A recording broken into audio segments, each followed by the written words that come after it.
पीछा से लड़का गे भेल समान जब से बड़का गे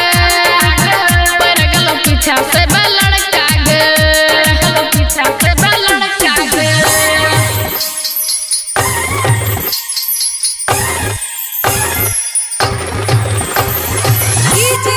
क्रांति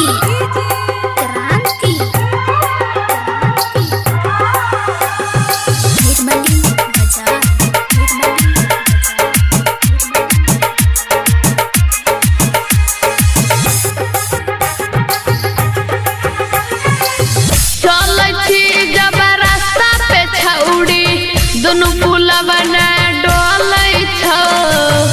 दोनों पुला बना डोलै छौ चलै छी जब रास्ता पछौड़ी दोनों पुला बना डोलै छौ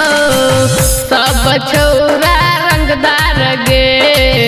कोइर दे तो आर पार गे गे छौड़िया तू बैठ कर हे गे बैठ कर भेल समान जब से बड़का गे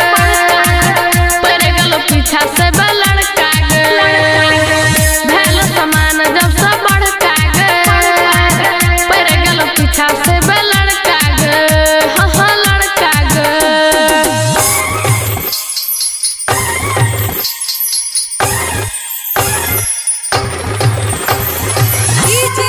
क्रांति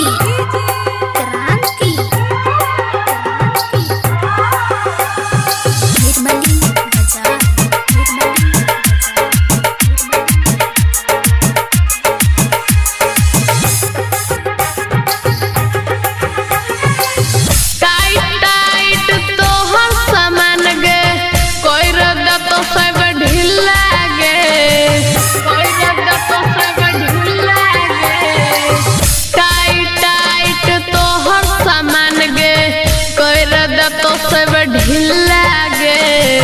टाइट जइतो ऊपर नीचा कह छो सनी छड़तो न पीछा गे छौड़िया तू बैठ कर हे गे बैठ कर भेलो समान जैसा बड़का गे पड़ गलो पीछा से लड़का गे भेलो समान जब से बड़का पीछा से लड़का गे हो लड़का गे। Recording studio Triveniganj Supaul.